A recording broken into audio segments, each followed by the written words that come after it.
Então Bom, é isso aí. À noite. isso aí. Boa noite, pessoal. Sejam todos bem-vindos. Vamos iniciar mais uma reunião de estudos aqui do livro Céu e Inferno. Eu vou compartilhar a tela. A gente começou semana passada no capítulo 11, o último capítulo da primeira parte. E estamos no item 5. João Vitor também está sumido. Não apareceu semana passada, nem hoje. Tá todo mundo vendo aí minha tela, né?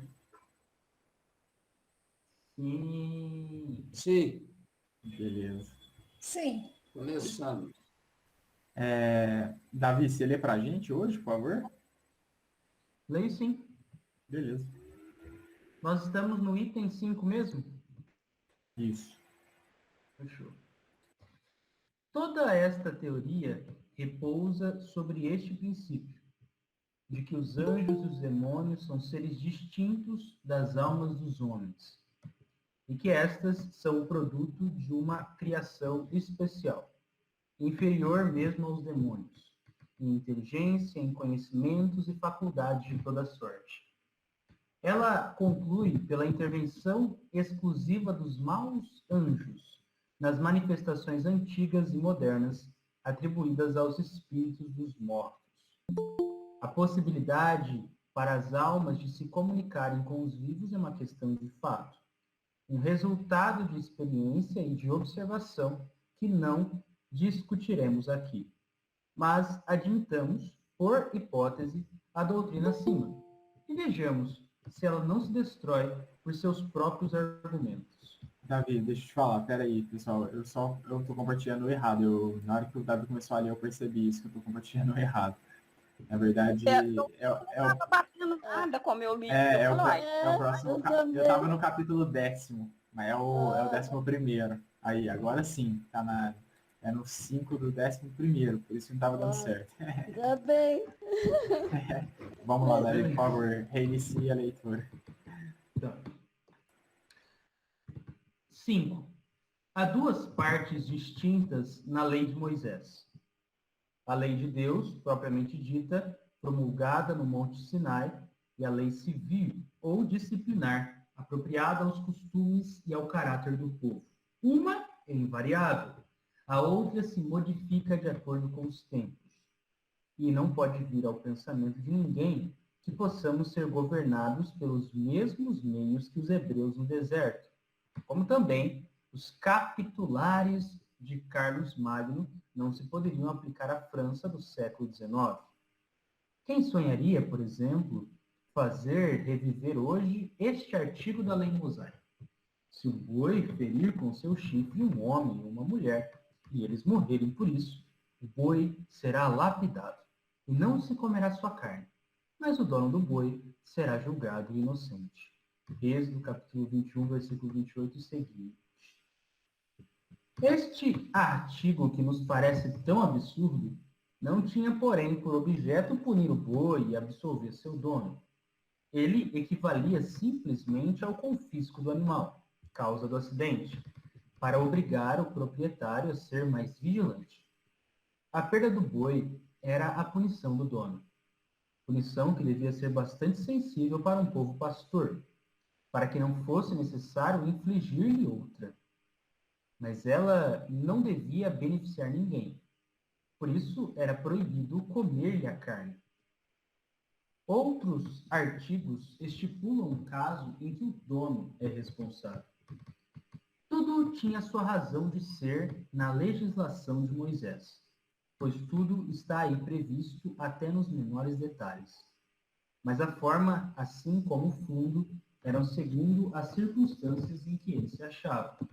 De certo, se Moisés voltasse hoje para dar um código a uma nação civilizada da Europa, não lhe daria o dos hebreus. Olha que interessante. A gente comentou bastante sobre isso semana passada. Não sei se vocês vão lembrar, puxar aí na memória.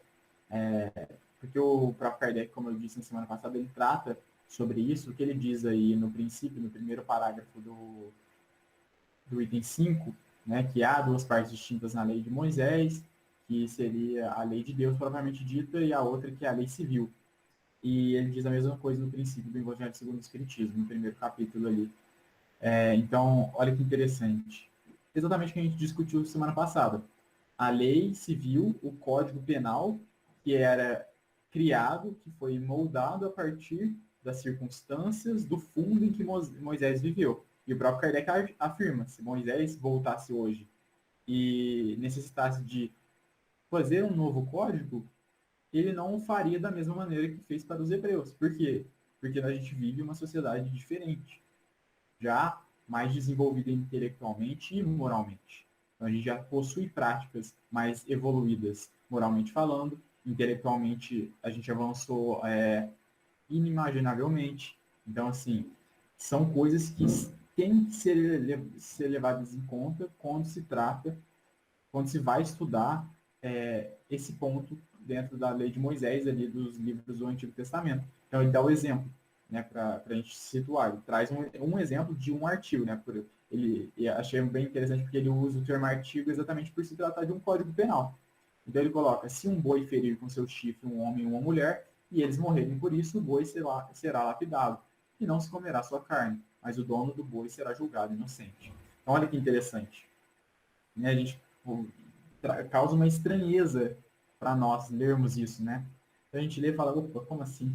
Meio esquisito, né? Não combina muito com o que a gente pensa, com o que a gente entende atualmente, mas Kardec vem na sequência e explica isso. Esse que é o mais interessante. Então ele ambienta a gente e vai ao encontro exatamente também do que nós comentamos na semana passada, que é necessário, ao ler-se qualquer texto que seja do ano passado, que seja do século passado, enfim, ou de 2 milênios atrás, a gente precisa se ambientar, nós precisamos entrar no mundo, no contexto em que esse texto for escrito, porque senão a gente não consegue entender.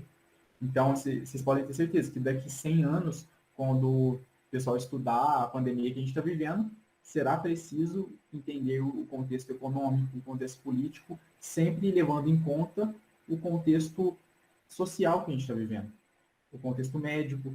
Então, são coisas que têm que ser levadas em conta e no futuro, quando forem estudar o contexto em que nós vivemos, também serão levadas em conta. Isso é de extrema importância para a interpretação de um texto. Não pode faltar. Eu já vi que a Lucélia abriu o microfone, então eu já vou passar a bola para ela. Vai lá, Lucélia, pode falar ou perguntar. Enfim. É interessante, né, você estar falando do contexto, né? Porque eles também tinham uma lei que qualquer machucado era levado, né, até o sacerdote e, dependendo se fosse lepra, eles sabiam, a pessoa não podia mais viver entre eles, ela era isolada. Então, quando a gente lê nos evangelhos, isso era costume da época. Então, não era, né? Aí a gente fala, nossa, né? Quando Jesus veio, aquele povo tudo lá, abandonado, mas eles não tinham consciência do que era, nem como tratar. A única forma de se protegerem era essa, era o contexto social em que viviam, não é? Hoje, para nós, é um absurdo, né? Mas era a única forma que eles tinham, né? Eu também, engraçado que a gente lê assim, ninguém pode tocar em cadáver. É considerado impuro não sei quantos dias. Você fala assim, mas que negócio é esse, né? Porque naquela época era comum, né? A pessoa tocar no alguém que morreu e não se sabia do que morreu. Aí, se fosse uma doença contagiosa, ela ia pegar e transmitir para outras pessoas. Então, até na ignorância deles de transmissão de doença, era uma lei sanitária, né? Visava proteção, que hoje todo mundo sabe, né? O que acontece, não pode, o que pode, né? É muito interessante mesmo o que se vivia lá não tem nada com o que se vive hoje, e o que nós vivemos hoje provavelmente não vai ter nada a ver daqui a alguns séculos, né?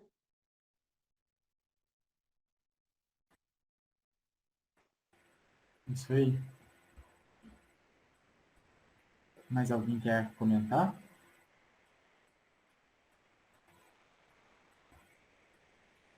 Não? Então podemos prosseguir, Davi, na leitura do item 6. Bora. A isso, objeta-se que todas as leis de Moisés são editadas em nome de Deus, assim como a do Sinai. Se todas são julgadas de fonte divina, por que os mandamentos se limitam ao decálogo? É, portanto, porque se diferenciaram. Se todas emanam de Deus, todas são igualmente obrigatórias. Por que não são todas observadas? Por que, além disso, não se conservou a circuncisão que Jesus sofreu e não aboliu? Esquece-se que todos os legisladores antigos, para dar mais autoridade às suas leis, disseram que elas provinham de uma divindade. Moisés tinha mais do que qualquer outro necessidade desse apoio, por causa do caráter de seu povo. Se, apesar disso, teve tanta dificuldade para se fazer obedecer, teria sido bem pior se as tivesse promulgado em seu próprio nome. Não veio Jesus modificar a lei mosaica, e não é sua lei o código dos cristãos? Não disse ele, aprendestes que foi dito aos antigos tal e qual coisa, e eu vos digo tal outra coisa? Mas tocou ele na lei do Sinai? De modo nenhum. Ele a sanciona, e toda a sua doutrina moral não é senão o desenvolvimento daquela. Ora, ele não fala em nenhum lugar da proibição de evocar os mortos. Era, porém, uma questão bastante grave para que ele tivesse omitido em suas instruções, enquanto tratou de outras mais secundárias. Olha que interessante, hein, pessoal? Então, o próprio Kardec ele coloca aqui, né, no princípio, eu achei muito legal isso, porque Moisés ele vai colocar isso, era típico de qualquer legislador do período. A gente pode pensar tanto no Império Romano como nos egípcios, que também promulgavam ali o seu chefe, né, o seu imperador, que seja, ou faraó, em nome de Deus. O faraó, no caso, ou o imperador, então eles eram como se fossem ali um deus mesmo, a presença de um deus. Para quê? Exatamente para ter esse fito, esse teor de respeito, né, de imposição. Então não era qualquer pessoa falando, era o enviado de Deus, ou era o próprio Deus na Terra. Então, essas características, naquele período, eram imprescindíveis. Não se podia deixar passar, porque os homens tinham uma desobediência muito grande, uma resistência muito grande, devido ainda à sua grosseria, ao pouco nível intelectual. Então, era uma brutalidade muito maior do que dos períodos que nós vivemos. Era preciso, era necessário que fosse dessa maneira. E assim foi feito não só por Moisés. Então, Moisés legislou tudo em nome de Deus, mas nem tudo era de fato em nome de Deus. E o Kardec ele deixa bem claro o que era em nome de Deus. Aqui nessa primeira frase ele diz: a isso objeta-se que todas as leis de Moisés são editadas em nome de Deus, assim como a do Sinai, ou seja, aquelas que foram recebidas no Monte Sinai, os 10 mandamentos, elas são de origem divina. E ele diz, né, que os próprios 10 mandamentos, eles representam tanta coisa e que Jesus não tocou nisso. Então, se a gente pegar, por exemplo, os dois mandamentos dos 10 e pensar, por exemplo, não matarás e não roubarás. Se a gente seguisse só essas duas regrinhas, imagina o tanto que a nossa sociedade ia ser melhor. Não matarás e não roubarás. Dois princípios simples de serem ensinados, todo mundo consegue entender o que é não roubar, o que é não matar. Qualquer pessoa consegue entender esses dois princípios. Agora imagina se dois, não é pedir muito, gente, são duas coisas que não podem ser feitas. Não é nem que você precisa fazer algo, você não precisa fazer. Você não tem que fazer algo. Ou seja, não precisa nem se esforçar para fazer uma coisa que você não queria, é só você não fazer. Duas coisas. Se essas duas coisas dentro das 10 fossem seguidas, imagina o quão melhor nós estaríamos. Então, isso realmente é de origem divina. Jesus não tocou nesses pontos. E aí o próprio Kardec coloca, por exemplo, a circuncisão, né? Então, ele coloca aqui sobre a circuncisão. Por que, que a circuncisão não se conservou, né? Jesus sofreu, olha aqui. Porque, além disso, não se conservou a circuncisão que Jesus sofreu e não aboliu? Ou seja, por que não se manteve a circuncisão? Tem até, né, um debate muito conhecido ali no cristianismo primitivo. Teve uma certa rixa entre Paulo e Pedro, porque Pedro e aqueles que estavam ainda muito apegados, de certa maneira, com os princípios judaicos, pensavam que a circuncisão deveria continuar. E até tem um exemplo de Timóteo, que era discípulo de Paulo, e Timóteo era filho de uma judia, então eles pensavam que Timóteo deveria se circuncisar sim, por mais que Jesus não tivesse falado nada sobre isso. Jesus tinha dito que aquele que comunga com o Pai comunga no próprio templo, que seria o templo interno, aquele, é o templo divino que está dentro de nós. Então Jesus abole o que? As práticas exteriores. Então, a partir de Jesus, é tudo dentro de nós, no nosso próprio templo interno. É o templo de Deus, como diz Jesus. Então, há uma discussão sobre isso posterior. Então, por que isso não se manteve se está lá no Antigo Testamento? Então, são algumas características que Kardec está apontando nesse texto, nesse parágrafo, que demonstram para nós como realmente tiveram pontos dentro da lei de Moisés, que por mais que tenham sido colocados em nome de Deus, não eram do nome de Deus, e por isso pereceram, não permaneceram na humanidade. Como, por exemplo, a circuncisão e diversos outros. Se a gente pegar aí o Antigo Testamento, a gente vai encontrar vários. Enfim, alguém quer comentar alguma coisa sobre isso? Algum ponto que chamou a atenção aí?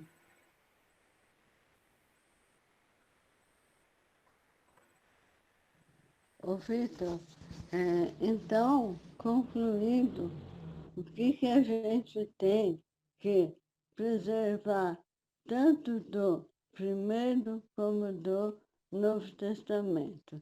Que nem o judeu me ouça, né? Porque eles não gostam que a gente se refira ao Antigo Testamento com o Antigo Testamento, né? Então, o que se conta, é o que Kardec falou, são as leis naturais que foram de encontro às leis, né, naturais, no caso dos mandamentos, que Moisés, né, passou e Jesus preservou, são essas, são as únicas. O restante, a gente tem que analisar que muita coisa que chegou até nós veio como tradição e não como lei de Deus, não é? Então, um exemplo de tradição, a Páscoa. A Páscoa é uma tradição. O domingo é uma tradição do sábado, não é? Então, se for ver o que tem em torno disso tudo, são tradições de outros povos, não são mais obrigações, leis são tradições.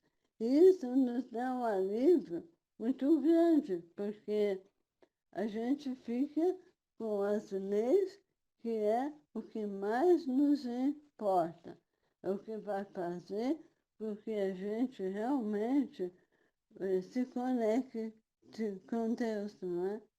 O resto não faz diferença em termos de tradição, né? E não Perfeito. está escrito, né? Aquele negócio de falar para o outro, ó, está escrito, né? Porque Deus disse, ou porque fulano disse, está muito claro, né, Vitor, que isso não deve ser dito para ninguém, né? ou estou enganada, Vitor, no meu raciocínio? Não, é isso mesmo. A gente deve buscar sempre os bons argumentos, que estão fundamentados sempre em boas razões. Então, as boas razões constroem os bons argumentos e é nisso que a gente deve se filiar. Então, a gente deve estar sempre buscando bons argumentos. Nunca quem os proferiu, ou enfim, em nome de quem aquilo foi dito, de maneira alguma. Kardec nos ensina isso de maneira muito clara, principalmente ao tratar sobre a identidade dos espíritos. Ele dedica um capítulo sobre a identidade dos espíritos lá no livro dos médiuns e desdobra exatamente sobre esse ponto, né? Que a identidade, o nome do espírito, pouco importa para nós, porque a gente realmente vai conseguir identificá-los quando ou foi um personagem histórico com a vida muito conhecida e que as características deles batem ali com a comunicação, ou enfim, quando nós conhecemos aquele espírito que está se comunicando. Então a gente conhece as particularidades dele, os trejeitos, e percebe isso na comunicação. Fora isso, é desnecessário até a gente entender ou saber quem está ali dando a comunicação, porque o que importa na comunicação doutrinária, que está ali com o fito de construir a doutrina, desenvolver a doutrina, trazendo novos ensinamentos, é exatamente o conteúdo. E esse sim deve ser analisado. E aqui o Kardec fecha esse parágrafo, né, exatamente fechando, porque ele abre esse ponto para falar sobre a evocação dos mortos, e ele fecha de maneira fantástica, né, até de certa forma irônica. Ele diz, ora, ele não fala em nenhum lugar, ou seja, Jesus não fala em nenhum lugar da proibição de evocar os mortos. Era, porém, uma questão bastante grave, ele está dizendo aí de maneira irônica, né? Porque eles consideravam uma coisa gravíssima. Óbvio, com o contexto que a gente viu na semana passada. Era considerado grave exatamente porque os homens tratavam de maneira supérflua a evocação. Então, evocavam com o objetivo de leviandade, de curiosidade, e isso é uma deturpação da verdadeira evocação, né? É uma ferramenta que deve ser utilizada com seriedade, como a gente já vem dizendo há bastante tempo. E aí ele diz, era, porém, uma questão bastante grave. Ou seja, não era muito grave para Jesus esquecer, né? Então, vocês pensam que era muito grave, então por que Jesus não falou nada sobre isso? E ele termina, para que ele a tivesse omitido em suas instruções, enquanto tratou de outras mais secundárias. Ou seja, que eram ou são consideradas, né, pelos católicos, no caso, porque é exatamente para eles que Kardec está escrevendo esse texto, para aqueles que são críticos, que criticam se utilizando desse argumento, que Deus proíbe a evocação dos mortos. Então é exatamente para esses que Kardec está direcionando esse texto. Por isso que ele diz dessa maneira. Era, porém, uma questão bastante grave para que ele a tivesse omitido em suas instruções, enquanto tratou de outras mais secundárias. Então, se fosse tão importante, né, se fosse necessário retificar, fortificar esse ponto, dizer, olha, é proibido evocar os mortos, não se pode fazer, essa prática é errônea, ela vai contrária às leis divinas, Jesus teria pontuado isso de forma clara para nós. Mas ele nem sequer tratou desse ponto, porque exatamente era uma lei que foi escrita de maneira civil, ou seja, Moisés escreveu para o contexto, para o período que ele vivia, que era necessário que ele escrevesse daquela maneira, em nome de Deus ele escreveu, mas aquilo não é uma lei natural, porque a evocação faz parte da lei natural. E o Espiritismo é uma grande prova disso, é a execução da evocação e da comunicação dos espíritos. Mais alguém quer comentar? Eu quero Anne. eu só quero dizer que tem uma nota. No meu tem uma nota do tradutor. Leia para nós então, Ana, por favor. Ó, se eu conseguir, tá bom? Eu vou tentar aqui, porque a letra é Não, tão sem problemas. pequenininha que nem com lupa, mas eu vou tentar. Tá ótimo. Esta Obrigado. observação de Kardec é das mais significativas e tem sua explicação na própria história da religião judaica, toda ela como se vê na Bíblia, na Cabalá, no Talmud e na literatura do povo hebreu, antiga e moderna. Fundada nas manifestações espirituais. O teatro e a ficção modernas de Israel, como a antiga literatura hebraica e a moderna literatura Yiddish, não escapam à tradição das visões, das aparições e até mesmo das manifestações,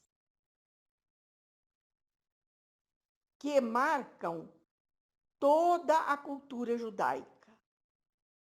No próprio texto bíblico, encontramos passagens em que Moisés, como no caso típico de Eldad e Medad, Números capítulo 13, versículos 24 a 29, se declara francamente favorável à mediunidade. Além disso, sabe-se que a tenda de Moisés era uma câmara mediúnica em que o Espírito de Jeová chegava a materializar-se. Nota do tradutor. Eu achei interessante essa nota. Realmente. Quem que é o tradutor, Ana? É o Herculano Pires. Herculano. Muito interessante mesmo. Obrigado por trazer para nós. Alguém quer comentar mais alguma coisa? Vitor, isso é muito interessante, né? Porque se a gente for lembrar bem, essas visões são algo constante no Velho Testamento e no Novo, né? Interpretações. Inclusive, Pedro não teve a visão do lençol, não é? Com todas as carnes impuras, que aí Jesus disse coma, né? E na mensagem estava, né? Ele teria que entender que, né, a mensagem do Evangelho teria que ir também para os gentios. Então, a gente vê que ali ele teve uma visão, não é? Se fosse algo assim, não é? Se fosse para eles não fazerem o que as nações em volta faziam, não é? Eles não teriam também, né? E também é muito interessante lembrar que todos aqueles povos, babilônios, cananeus, filisteus, né? Os judeus israelitas, hebreus, como queiram, eram todos semitas. Eles deram origem a todos aqueles povos. Então, a gente pode pensar que eles tinham, né, como dizer, culturalmente, eles estavam muito envolvidos nisso, não é? Nessas práticas. Então, a necessidade de Moisés ser muito rígido, né, com eles. Como a gente vê, eles matavam, desculpa, eles matavam ou davam até crianças, né, em sacrifício, né? Então tem tudo isso, né? Então a gente vê que na época de Jesus, realmente ele nem falou nada, porque fazia tanto tempo, não havia mais a possibilidade de usar a mediunidade inconvenientemente, não é? É muito interessante o argumento. Perfeita colocação, Célia, perfeita. Você enxergou um ponto muito importante, porque é exatamente isso. Né? É exatamente isso. Então, naquele período, como já havia se passado um tempo, né, da vinda de Moisés, um bom tempo, já não se tinha aquela influência os judeus já não estavam influenciados como haviam sido no período de Moisés pelas práticas levianas com a evocação. Então eles já estavam mais instruídos. A gente sabe que os judeus eles tinham uma rigidez bem grande, inclusive com os escritos mosaicos. Então Jesus já sabia que não precisava retificar esse ponto e que esse ponto também, como ele era e é, né, contrário à lei divina, ele iria perecer. Então, quando que a evocação volta à tona, com o advento do Espiritismo, que veio demonstrar que, na verdade, a evocação é natural e deve ser utilizada como uma ferramenta natural, que é. Então, assim, fantástico. Amei essa observação, sério. Muito obrigado. Ô, Vitor, e essa nota aí do Herculano fala que a observação de Kardec é muito significativa, porque se de acordo com a tradição, né, judaica, o Talmud, a Bíblia, a Kabbalah, todas elas afirmam essas aparições, né? Então, a proibição da evocação prova que os mortos comunicavam, né? É a grande prova de que os mortos comunicavam. Porque se eles não comunicassem, não haveria necessidade de proibir. Perfeito. Né? É exatamente o ponto que o Kardec vem batendo, né? Não é, e ele até abre esse capítulo, né? No primeiro item ele vai dizer isso. Olha, vocês não discordam da existência da comunicação dos espíritos. O ponto é que vocês estão querendo proibir algo que é natural.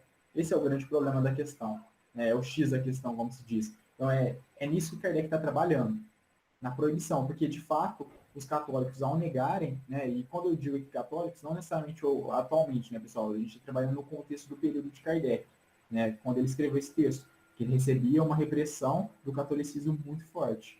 E ainda a gente sabe que tiveram pessoas, né, talvez até algum de vocês, eu acho que a Ana até já relatou, né, que no período dela não era, na infância dela, na adolescência, não era tão comum se demonstrar espírita, exatamente por ainda haver uma represália com os espíritas. Então, imagina no período de Kardec com o surgimento, algo tão novo, e o catolicismo ainda um pouco ressentido com o iluminismo que havia vindo ali no século XVIII, XIX, ou seja, que tinha quebrado, né? Tinha rompido com a Igreja Católica. Então, a sociedade, os intelectuais estavam rompendo ali e surgindo a era da razão, né? Por isso se chama iluminismo, exatamente porque está iluminado pela razão. Então, já não é mais a fé, mas a razão que começa a trabalhar. Então, com esse ressentimento e o catolicismo com medo de perder mais força ainda, se envolve numa represália muito forte contra o espiritismo. Então, Kardec ele escreve e se dedica, né, fortemente a rebater as críticas, exatamente porque ele sabia que o advento da doutrina espírita, a estruturação dela, era feito de maneira lógica, com bons argumentos, bem construída no sentido científico e filosófico. Então, por isso que Kardec manteve e sempre rebateu com muita prudência e com muito conteúdo todas as críticas vindas tanto dos religiosos como dos céticos. Tanto é, a gente tem um exemplo lá no livro que é o Espiritismo, em que ele próprio forja diálogos, em que ele coloca críticas que ele comumente recebia e as rebate no livro em forma de diálogo.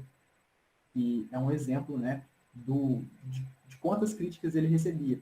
Eram muitas. Quando a gente lê na Revista Espírita, são inúmeras. De jornalistas, de críticos, de intelectuais, de céticos, de religiosos, inúmeras. Aí, por todas as edições da Revista Espírita, a gente vai encontrar muito conteúdo crítico ao espiritismo. E Kardec era muito lúcido nesse sentido. Tanto é que a última obra escrita por Allan Kardec, chamada Catálogo Racional para se fundar uma biblioteca espírita, ele deixa lá uma parte de recomendações de leituras exatamente de livros que criticavam o espiritismo. Porque aquele que se inteira de uma ciência, que se inteira de uma filosofia, não só deve estudar o que se concerne ao pensamento dele, aos que pensam como ele. Ele deve também estudar as críticas, para saber se não tem algo que seja melhor do que o que ele está professando, se não tem nenhum ponto de vista que seja melhor do que o que ele está assumindo. E por isso o próprio Kardec fazia e recomendava para que os espíritos fizessem a leitura de obras que criticavam o espiritismo. Então, olha aí, a prudência desse homem. E ele próprio sempre professor, né? Sempre que ele vai tratar do caráter da revelação espírita, do controle universal do ensino dos espíritos, ele vai deixar isso muito claro. Que de maneira alguma ele trata a opinião dele como uma opinião diferente das outras, mas é uma opinião como qualquer opinião. E o que ele trabalha vai ser exatamente uma construção argumentativa com embasamento, com fontes científicas, com experimentação, com dados positivos, como ele diz. Então ele trabalha em cima de experimentação da realidade, dados empíricos, dados experimentais. Isso é muito importante. E ali ele não está construindo nenhuma opinião. Ele próprio diz, a doutrina espírita não é fruto da cabeça de nenhum homem. E a opinião dele não passa também de uma opinião. Por isso que ele trabalha simples e puramente com os argumentos que os espíritos traz, passando sempre pelo controle universal do ensino dos espíritos. Ele deixa isso muito claro. E ele ressalta, quando provarem ou mostrarem um argumento melhor que o que estamos mostrando aqui, nós seremos os primeiros a levantar a bandeira da verdade. Então, o próprio Kardec diz isso. É a prudência, é a racionalidade e principalmente a humildade desse espírito. A humildade. Humildade intelectual de se mostrar imperfeito, de se mostrar suscetível a erros, que é a característica de uma ciência e a característica que qualquer homem humilde e imperfeito deve ter. Né? Saber que está suscetível a erros e assumir isso. E sempre que provar ou colocar algum ponto, saber que aquele ponto pode sim ser refutado e ficar feliz se esse ponto for refutado. Porque o homem humilde ele deve estar ao lado da verdade, não ao lado da sua própria opinião. Estando ao lado da verdade, ele torce para que, se ele estiver errado, alguém prove isso. Para que aí sim ele possa se aliar à verdade. Esse é o pensamento de um homem humilde e prudente, como foi Kardec. Pensava dessa maneira e nos ensina a ser assim também. Ô, Vitor, Pode falar. quando eu era criança, nos anos 50, as reuniões mediúnicas eram abertas, elas não eram fechadas, certo? Então era muito comum você estar lá nos estudos e as pessoas ficarem mediunizadas. Mas aí começaram a estudar e a partir dali começaram a fazer as reuniões mediúnicas fechadas. Aí essa situação foi diminuindo. Mas hoje ainda ocorre. Às vezes você é convidada para fazer um estudo num determinado centro e você está lá falando, um lá da plateia fica mediunizado. Então há necessidade de ter ali, né, uma sustentação mediúnica para logo conduzir esse espírito, né, e ele se encaminhar para o lugar dele e deixar ali o médium ou a pessoa obsediada, se for o caso, né, em paz. Mas ainda acontece hoje. Esses tempos atrás mesmo eu fui fazer uma palestra num centro e o cara ficou mediunizado lá na plateia. Mas aí acudiram logo, né? E eu continuei a minha palestra. Pedi forças para Deus, né? Orei ali e continuei no mesmo ritmo que eu estava. Mas não deixa de causar um impacto na gente. Então, a gente tem que estar preparado até para isso, quando vai palestrar em algum lugar.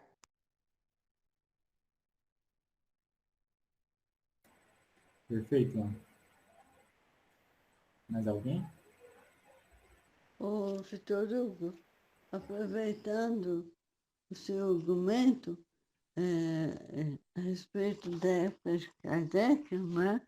Que a luta dele naquela época era ainda, né, da igreja católica, e hoje realmente não é tanto, mas em contrapartida nós temos os evangélicos, né? E a gente sabe que muita seita evangélica traduz a sua Bíblia de acordo com eles, né? Infelizmente, há alterações, como houve, né, desde os tempos, né, do cristianismo primitivo, né? quando começou a se formar o cânon bíblico, houve muitas alterações. Então, hoje, é só um alerta. Muitas igrejas evangélicas, por exemplo, a Torre de Vigia, com a tradução do Novo Mundo, ela é bem traduzida de acordo a apoiar a defesa deles contra o espiritismo, falar como os mortos. Para ter uma ideia, a palavra espiritismo foi cunhada por Kardec. E na Bíblia deles existe esse termo. Entendeu? Espíritas, espiritismo. Então, é só um alerta. De repente, vai uma testemunha de Jeová e mostra a Bíblia dele, vai estar repleta de, né? Porque há alterações, né, para defender uma lei judaica. Os adventistas, com todo respeito, até hoje, eles vivem muitas coisas de acordo com a lei judaica, não é? E fazem tudo para defender isso, não é? Então, é só para uma informação para ficar mais atento, né? De repente alguém vai enfiar na nossa frente uma tradução dessa, né? A gente já sabe que não é bem assim, né? Lucélia, os adventistas do sétimo dia, na sexta-feira, eles já param, né? Param tudo às 5 da tarde e no sábado não trabalha de jeito nenhum. Quando eu estive em Israel, o guia judeu falou para nós que até o papel higiênico que vai ser usado no sábado é cortado durante a semana, porque nem isso pode fazer. De tão rígida que é a lei, hein? Olha só, até o papel higiênico é cortado antes. Eles não comem carne de porco, que é uma lei judia. Então, peraí, eles ainda vivem obedecendo uma lei judia que era para aquele povo. É muito atraso, né, Vitor?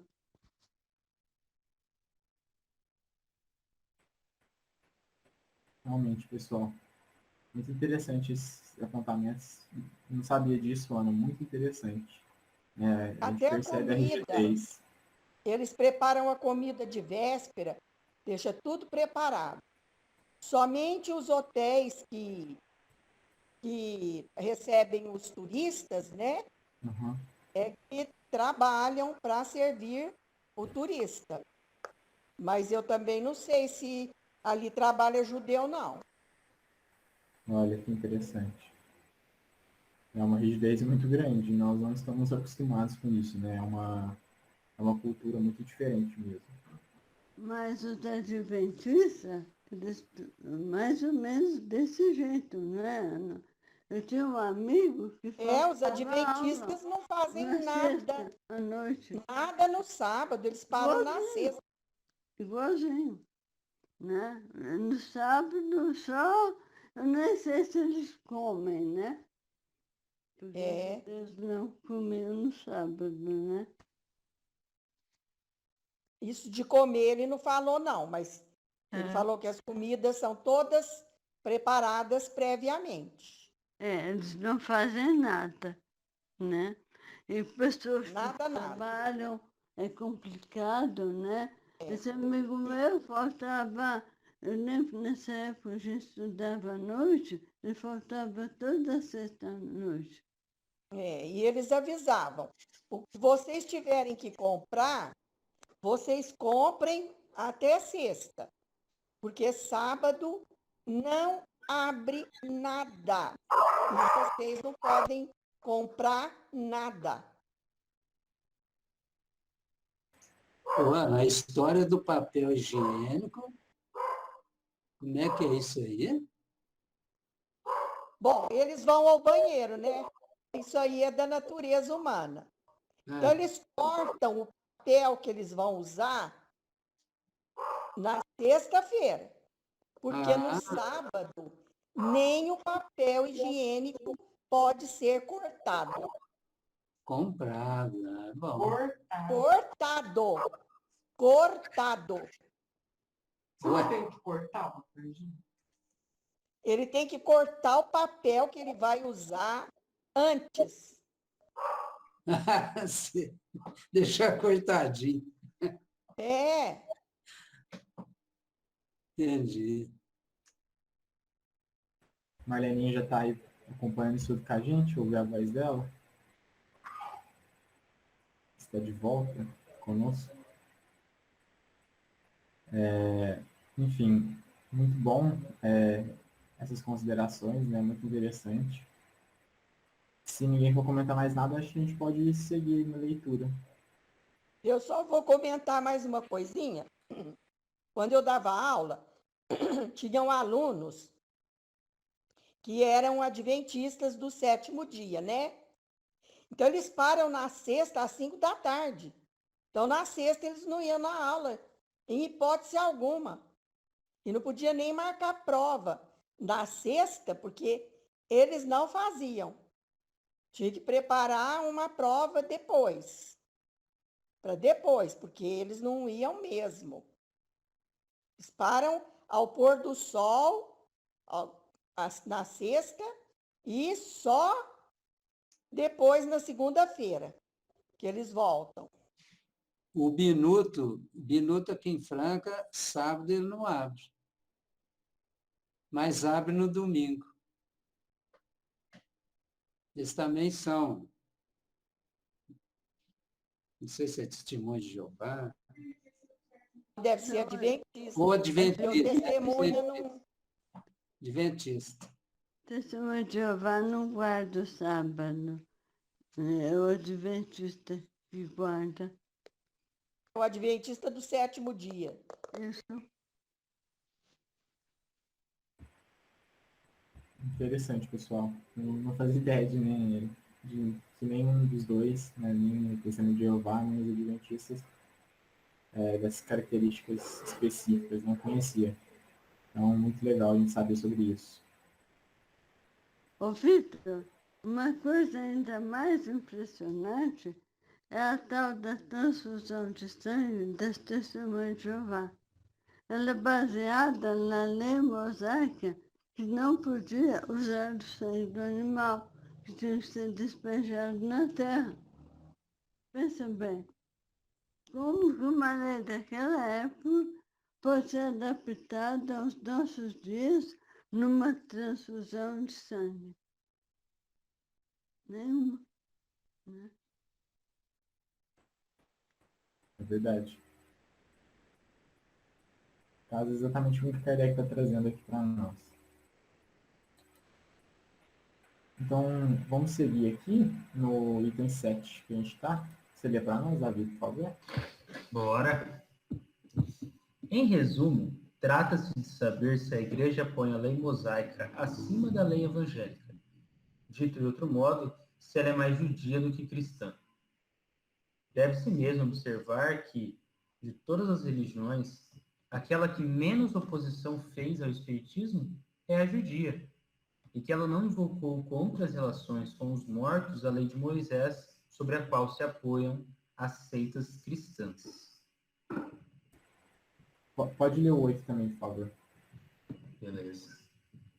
Outra contradição. Se Moisés proibiu evocar os espíritos dos mortos, é, portanto, porque esses espíritos podem vir. De outro modo, sua proibição teria sido inútil. Se eles podiam vir no tempo dele, ainda podem hoje. Se são os espíritos dos mortos, então não são exclusivamente demônios. De resto, Moisés não fala absolutamente destes últimos. Logo, é evidente que não se poderia logicamente apoiar-se na lei de Moisés nesta circunstância, pelo duplo motivo de que ela não rege o cristianismo, e não é apropriada aos costumes da nossa época. Mas, supondo-lhe toda a autoridade que alguns lhe concedem, ela não pode, assim como vimos, aplicar-se ao espiritismo. Moisés, é verdade, engloba a interrogação dos mortos na sua proibição, mas é apenas de maneira secundária, como acessório das práticas da magia. A própria palavra interrogar, posta ao lado dos adivinhos e dos augúrios, prova que entre os hebreus as evocações eram um meio de adivinhação.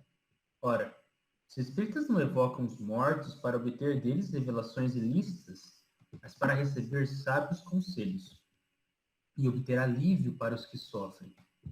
De certo, se os hebreus se tivessem servido das comunicações de além-túmulo unicamente com esse objetivo, longe de proibi-las, Moisés as teria encorajado, porque elas teriam tornado seu povo mais dócil. Olha que interessante. O que falar, né? Olha que escrita maravilhosa. Quão didático Kardec é. Ô, Vitor, Oi. tem uma nota também no item 8. Então lê para nós, Pode ler. André. Aí depois a gente comenta. É interessante também. Então, é a nota 45. As leis civis de Moisés pertencem a uma época bem definida da história, que é a das civilizações agrárias.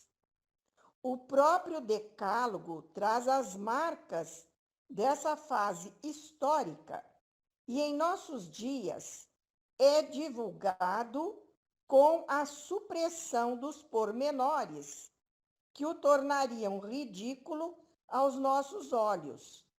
Trata-se, pois, de legislação anacrônica. Nota do tradutor. Hoje a nossa sociedade é industrializada, altamente tecnológica, né?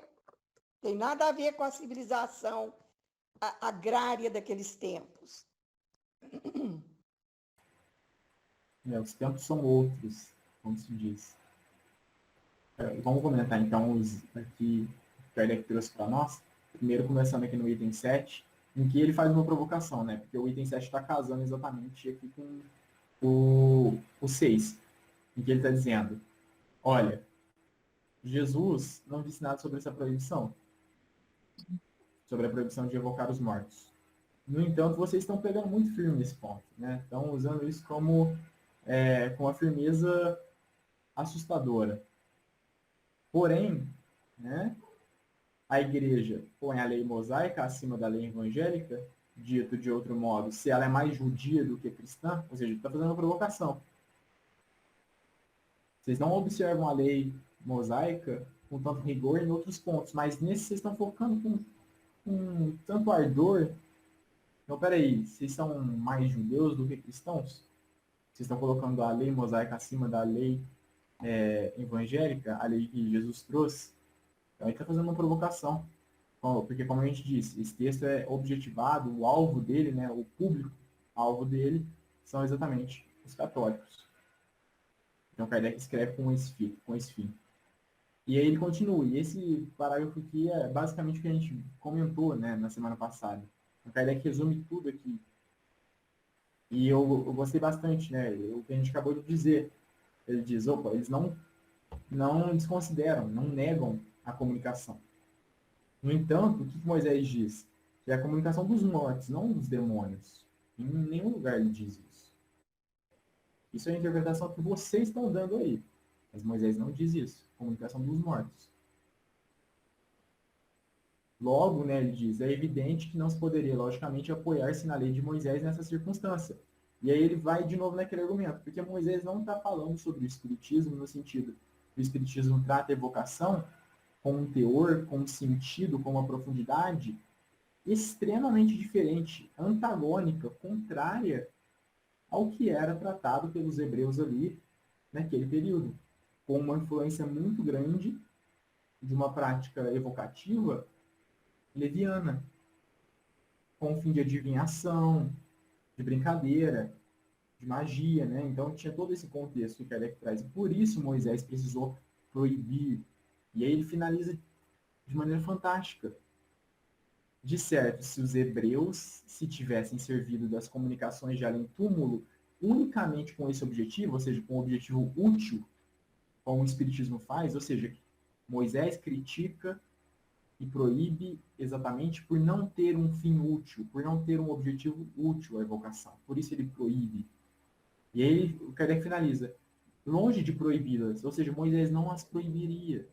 Moisés as teria encorajado, porque elas teriam tornado o seu povo mais dócil. Ou seja, ele teria incentivado a evocação. Teria incentivado ao invés de proibi-la. Exatamente pelo fato de que a evocação, como o Espiritismo a encara, como o Espiritismo a trata e como o Espiritismo a explica, não tem nada a ver com a que Moisés proíbe. Uma famosa falácia que existe, né? A gente conversou um pouco sobre falácias na semana retrasada. Uma famosa falácia que existe é a falácia do espantalho, em que se ataca algo e a pessoa nem disse. Então, a gente tira uma conclusão totalmente premeditada ali do que a pessoa falou e ataca um ponto, critica um ponto do qual ela nem disse, nem saiu da boca dela aquilo. A gente que colocou na boca dela com uma interpretação equivocada. Que é exatamente o que acaba acontecendo aqui. Então, eles utilizam do argumento da proibição mosaica, sendo que ela ataca, sendo que ela era uma proibição num contexto com um objetivo que não tem nada a ver com o Espiritismo. Porque o Espiritismo trata a evocação de maneira extremamente antagônica à que era tratada no período de Moisés. É isso que Kardec quer dizer aqui nesse parágrafo. E a gente chegou em 9 horas, né? Então, assim, se alguém tem alguma dúvida que não pode deixar para a semana que vem, algum comentário que não pode deixar passar, é agora ou só semana que vem.